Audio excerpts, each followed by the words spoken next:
இன்னைக்கு April 23 Tuesday. இன்னைக்கு நான் எழுந்ததுக்கு முன்னாடி அம்மா மொட்டை மாடி போய் புளிச்சிக்கிற செடியிலேருந்து புளிச்சிக்கீரைலாம் பறிச்சுட்டு வந்துட்டாங்க.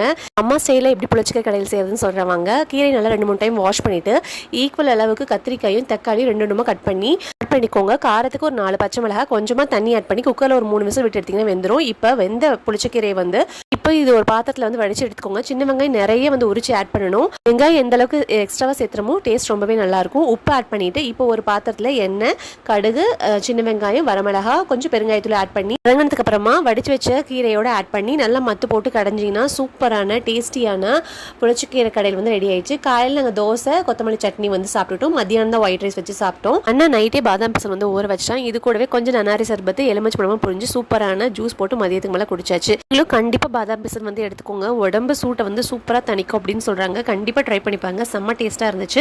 இது வரைக்கும் என் சேனல் சப்ஸ்கிரைப் பண்ணி சப்போர்ட் பண்ணிக்கிறோம். ரொம்ப நன்றி. நாளைக்கு அடுத்த வீடியோவில் பார்க்கலாம்.